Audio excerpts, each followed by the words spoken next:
dejó la Argentina la embajadora de España. Sí. Lo señalábamos hace instantes, producto de los dichos del presidente Javier Milei, quien participó de distintas actividades en España durante el fin de semana.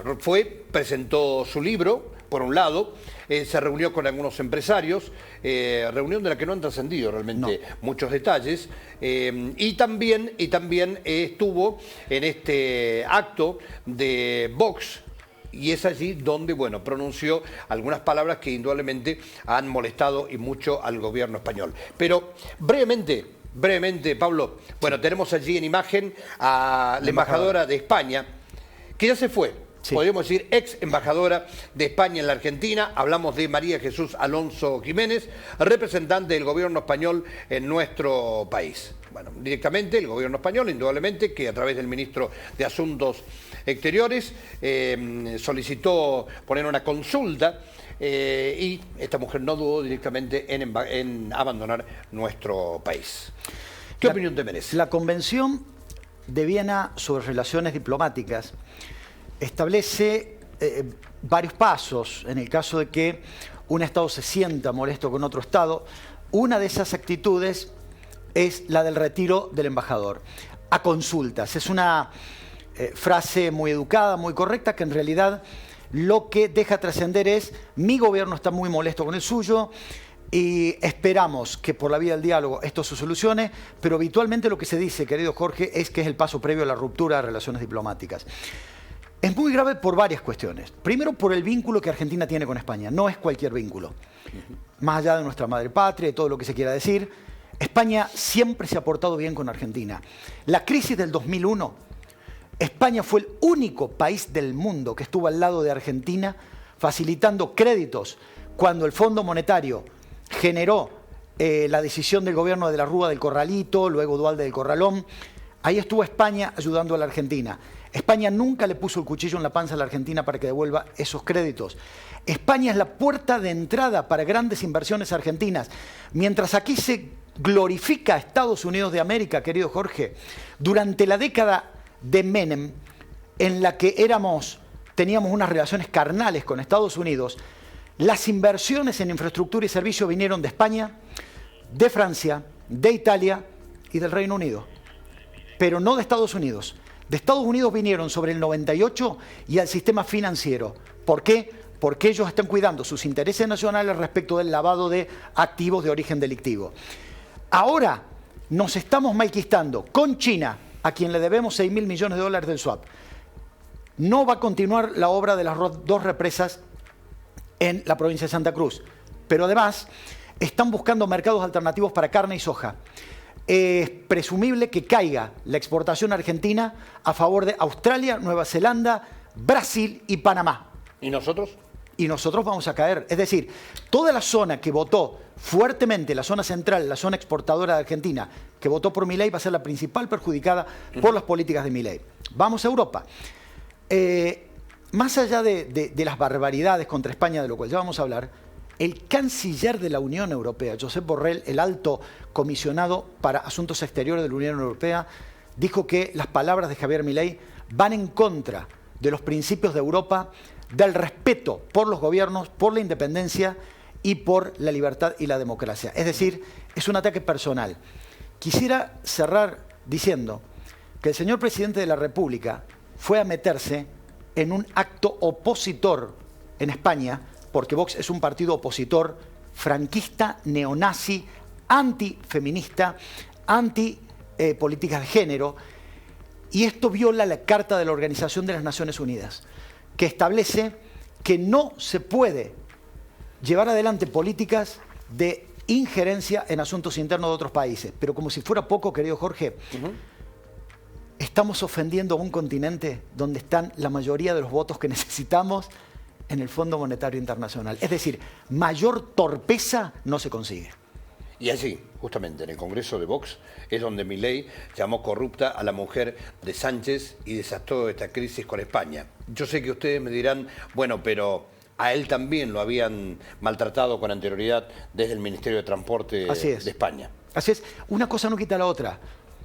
Lo decimos, a mí personalmente me llegó y me afectó que el ministro de Transporte de España hubiera dicho, luego de una fuerte declaración de Milei en contra del socialismo en general, recordemos que en España hay un gobierno socialista, sí, que el presidente argentino no debería hacer declaraciones después de ingerir algunas sustancias. Es un golpe bajo. Sí. Ahora, te tiraron con una piedrita y contestaste con un misil nuclear. Me parece una barbaridad la respuesta argentina, y además seguirla y seguirla y seguirla. ¿Querés escuchar a Adelante, Javier Milei en el Congreso de Vox? Esto decía. Cuando tenga la mujer corrupta, digamos, se ensucia y se tome 5 días para pensarlo. No se dan cuenta de lo destructivo que puede llegar a ser implementar las ideas del socialismo, porque lo tienen demasiado lejos. No saben qué tipo de sociedad y país puede producir y qué calaña de gente atornillada al poder y qué niveles de abuso puede llegar a generar. Digo, aún cuando tenga la mujer corrupta, digamos, se ensucia y se tome 5 días para pensarlo.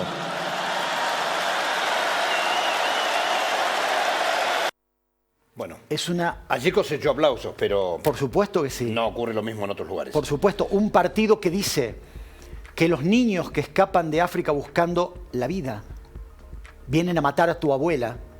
Un partido que dice que las mujeres son las culpables de la persecución de los varones porque ellas provocan. Un partido que dice que las mujeres son las culpables de podrirle la cabeza a los jóvenes en los colegios con las ideas trans y cosas por el estilo. Ese es el partido al cual nuestro señor presidente reivindica. Un partido, insisto, de violencia, un partido neonazi y un partido que reivindica a Franco, a Francisco Franco Bahamonde.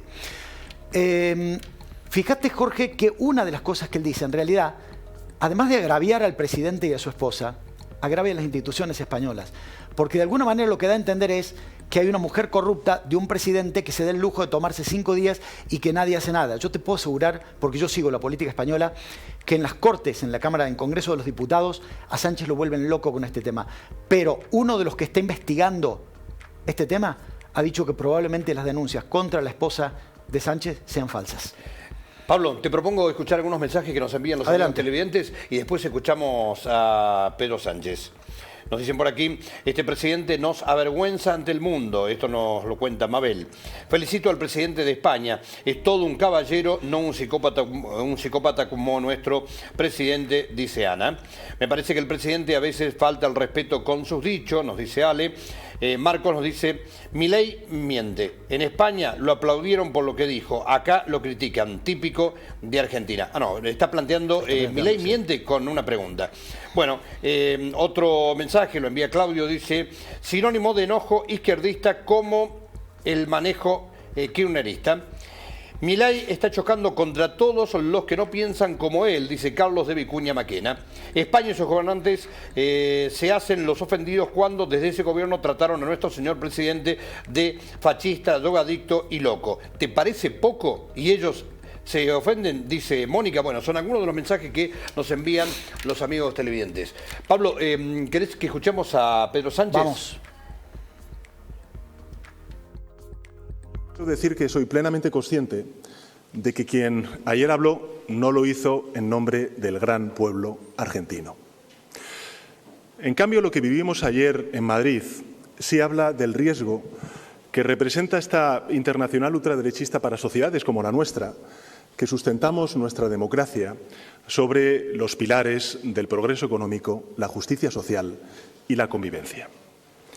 España y Argentina son 2 países hermanos, somos 2 países hermanos cuyos pueblos se quieren y se respetan. Esta ha sido mi convicción desde que ostengo la alta responsabilidad de ser presidente del Gobierno de España.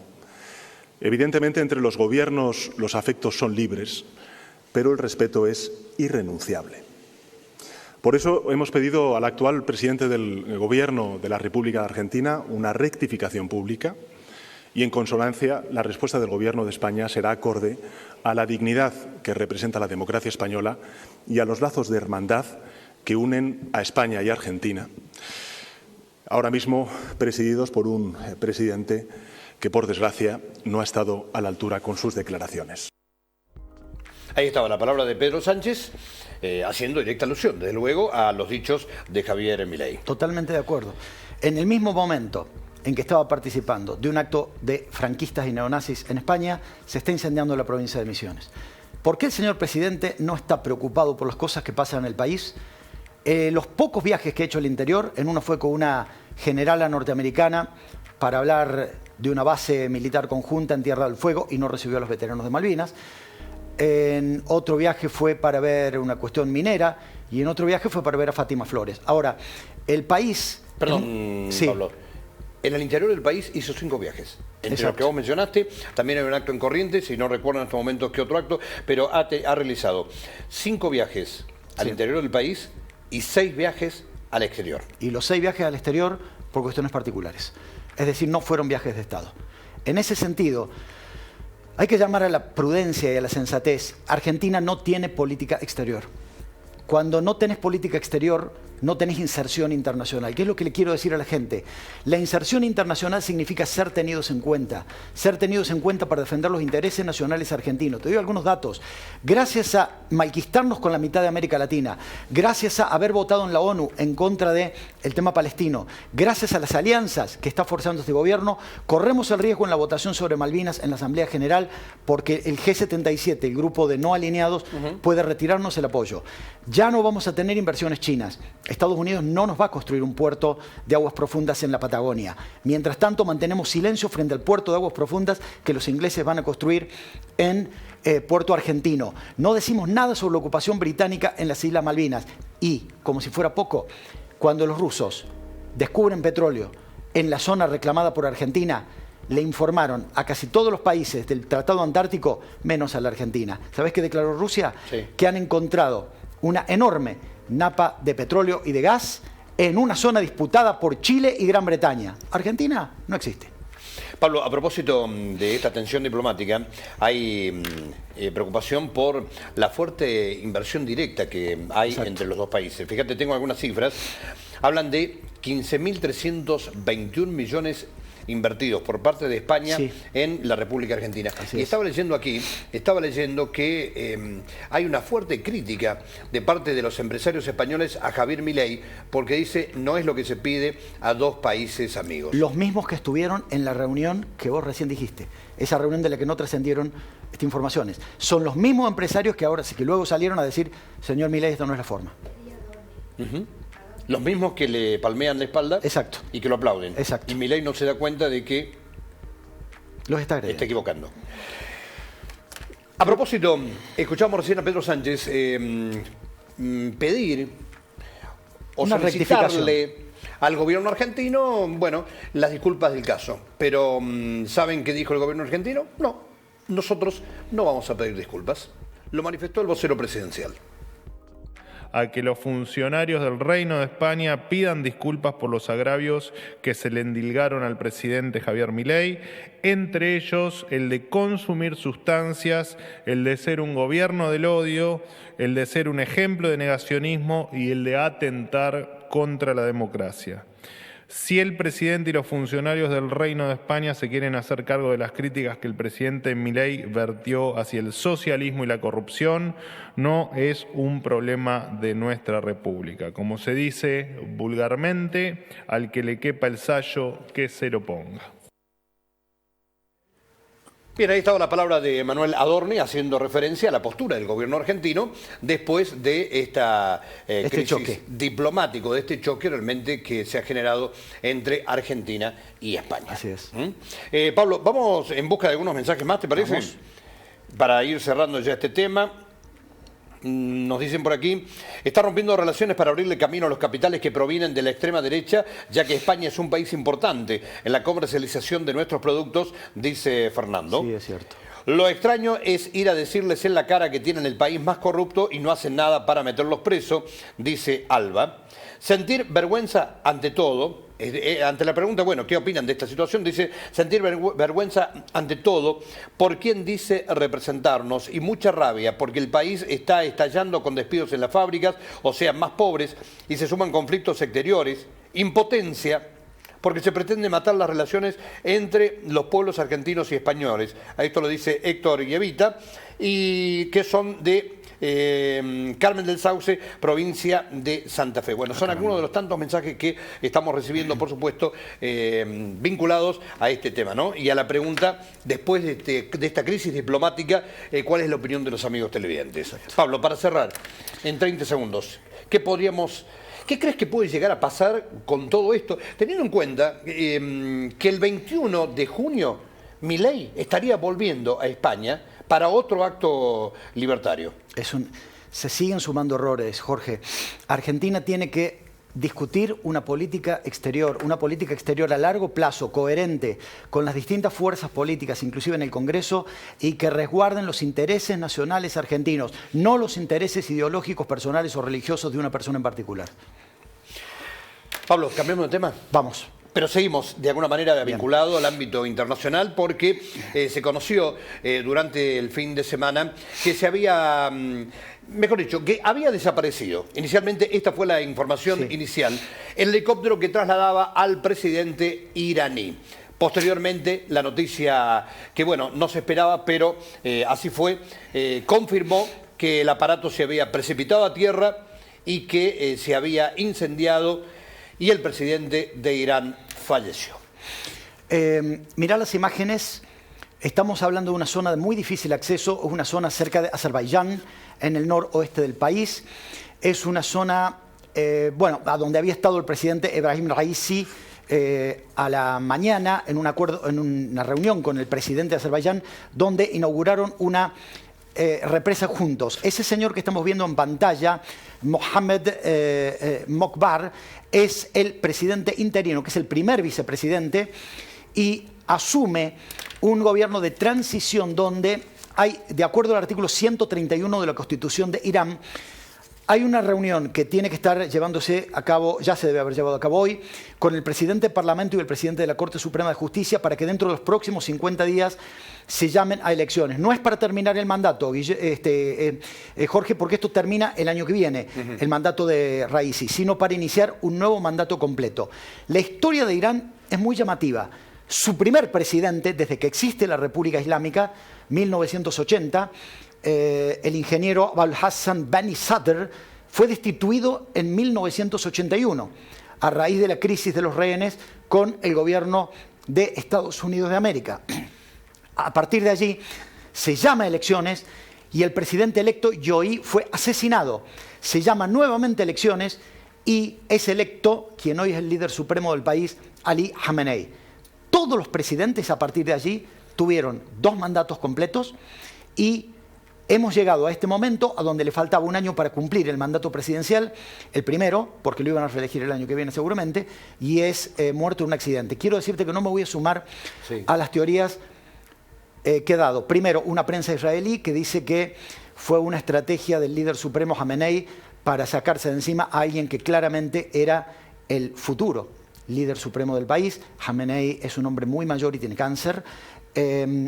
Pero sinceramente me cuesta creer las teorías conspirativas. Y lo segundo, lo que dicen desde el lado musulmán, que en Azerbaiyán, un país chiita, peligrosamente anti-israelí, está trabajando el Mossad fuertemente, que es el servicio secreto de Israel, y que habrían atentado contra el helicóptero. Fíjate que salieron 3 helicópteros, 2 llegaron y uno es el que tuvo problemas. Yo no creo en nada de eso, porque a nadie le conviene esto. Fíjate, con esto cierro, que el presidente de transición es más duro respecto de los derechos humanos, respecto de los derechos de las mujeres y las libertades públicas que Ebrahim Raisi. Y nada parece señalar que un eventual llamado a elecciones vaya a moderar las manifestaciones públicas adversas a un gobierno que aparece casi como sosteniendo un régimen que ya no puede sostenerse. Bueno, y desde el gobierno informan que el accidente se debió a la escasa visibilidad que había en el lugar. Exactamente. No, eso es cierto. Había una tormenta tremenda, no se veía nada, pero eran 3 helicópteros.